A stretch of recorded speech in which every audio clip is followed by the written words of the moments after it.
This vid is mostly going to be showing some BCBMs, but I also got one return trade in the mail today that I need to show, but I'll go into more detail on that in a little bit.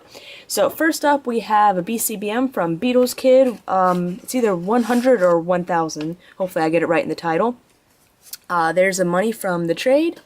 And then the two extras sent pretty much just to hide the money, a Paris and aipom, both from Mysterious Treasures.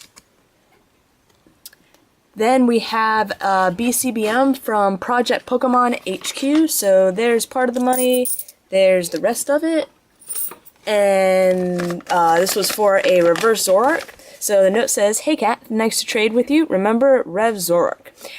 Trade again sometime. P.S. Keep up the epic vids. PPHQ, that's Project Pokemon HQ. Kevin." Oh, and then he's got this on the front. Enjoy. Nia Pikachu. Nian? Yeah. Okay. Let's see. And the last one I have is from aipomdarren, who threw in these really cool extras. Before, they're the back of like an activity book or something like that. Before he sent me a Meowth one, so I thought that was pretty cool. So this time he sent me a Kragunk and a Shaman one. So there's the money from that sale. And then there's, I actually haven't looked in this yet. I guess these are just extras as well, but they were also used to hide the money. So let's see if I can, these are wedged in there pretty tight. Let's see if I can get them out. Alright, so it looks like we've got some stickers. Let's see, Abomasnow. Oh, I see a Prime in there. I should have looked through these before I sent his stuff. Probably should have included some cool extras. So there's that. There's a Blissey, Stunky, is that our Skuntank? Palkia, Ponyta, different Abomasnow. There's just the Pokemon logo. And then we've got, cool, some black and white Fire Energy and Ivysaur from Pop 2. This is really cool. I think I have, pretty sure I have this one. A Catmia from Pop 2. A Blissey Prime. This is really awesome. In fact, I just had a trade offer for someone that needed one of these to complete their set. So that's really, really cool. I can pass this along. And a reverse max potion. So really, really awesome extras. So like I said, your stuff is in the mail. There's an international trader, so hopefully you should have it soon. And now on to this return trade. I made a, actually, this isn't a trade, this is actually a return sale. I sold some cards as well as some booster packs to Teal Ampharos a long time ago. And I actually sent them in 2 shipments. I sent the booster packs and then I sent the cards separately. And I sent the booster packs separately because I was able to find them cheaper than online than I did in stores. So I pretty much just ordered it straight from there and then had it shipped directly to him. I'm really glad I did that now because I got his cards back today. I was wondering, yeah, he received the booster packs and said something a while ago about not getting the cards, and I thought that maybe they were just a bit delayed, but turns out they're delayed because they had this happen to them. I'm not going to I'm not going to show the front because while most of his, the only part of his address that was ripped, which is why they returned it to me, was because it says right here, "Return to sender, insufficient address, unable to forward." The only reason they were unable to forward it was because the letter, because this doesn't happen with every package, I think it's just when the post office people get lazy and they just shove all the envelopes in the sorter at once, rather than just taking the time to kind of put them in there at a reasonable number. But it did tear most of the zip code off. They could have looked it up themselves. In fact, I've had that happen a few times at the post office where I've written down a zip code wrong, and when they're weighing the package to see how much it's going to cost to ship, they'll realize that it's the wrong zip code because it won't go through, and they can look up the address right there and then look up what the correct zip code is, and then that way I don't have to go back home, redo the envelope, and come back. They can just fix it there. At least this is what my post office does, so I figure if they can do it while I'm checking out, in a situation like this, they could have easily forwarded this along to him, which I really wish they had. because hopefully I can figure out what his zip code is. However, when I went to contact TLM Pharos, his channel was closed. So I'm hoping maybe he just opened up another account. Right now I'm just gonna set his cards, or what's left of them, aside, and wait till he contacts me, because unfortunately I don't have, I don't think I actually have any of these in duplicates to send him replacements. That, and, you know, this is just blatantly not my fault. As you can tell, I packaged them pretty good. 2 top loaders. Let's see, there's 2 cards in there, 1 card in there, and then I had this in between of just, I think there's just 2 in here.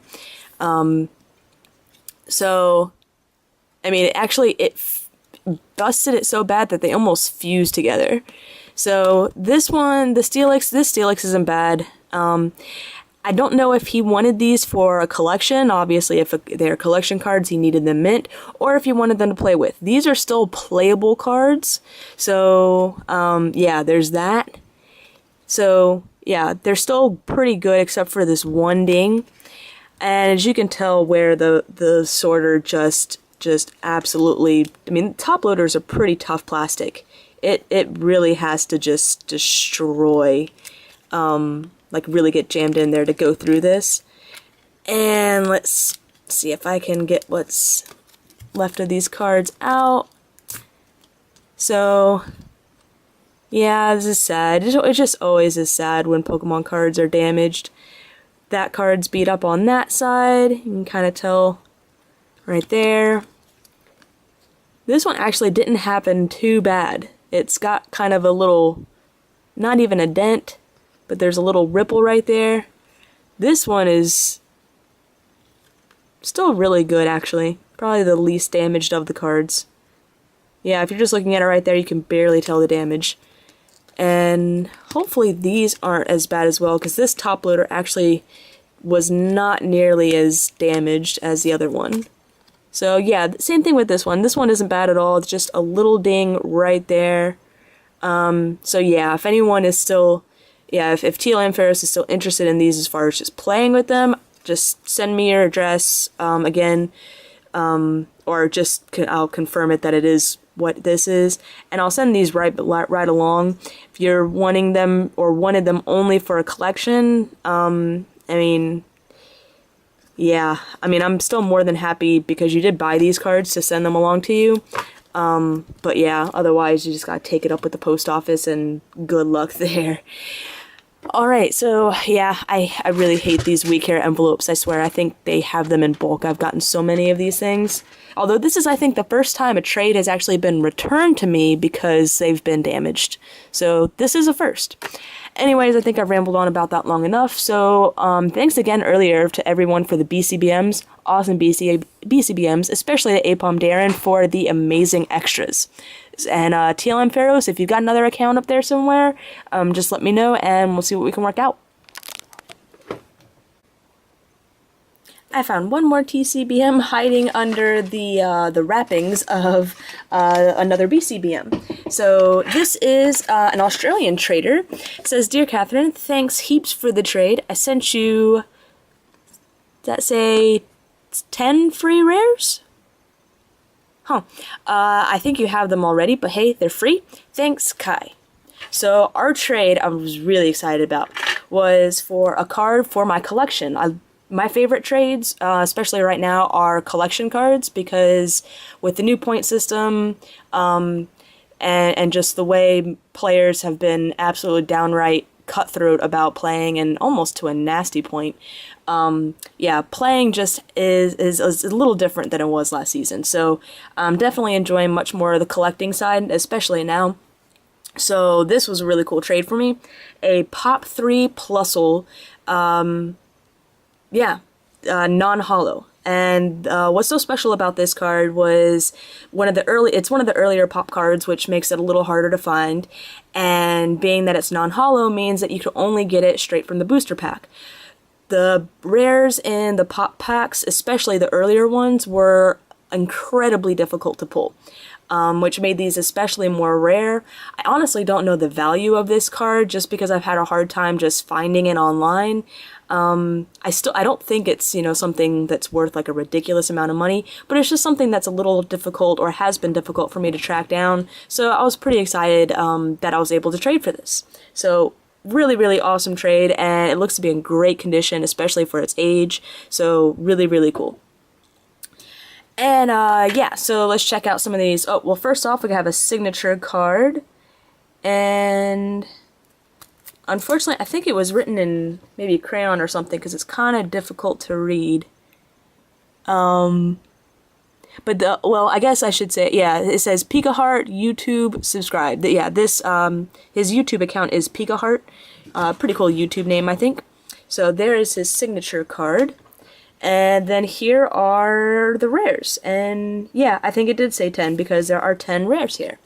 So we have an Unknown S from Mysterious Treasures, a Gligar from Dragon Frontiers, Vibrava from Dragon Frontiers, Combuskin from Crystal Guardians, Furret from Heart Soul Silver, Heracross from Diamond and Pearl, Loudred from Crystal Guardians, Pichu from Power Keepers, Sableye from Power Keepers, and Marshtomp from Crystal Guardians. So awesome. Thank you so much for the free rares.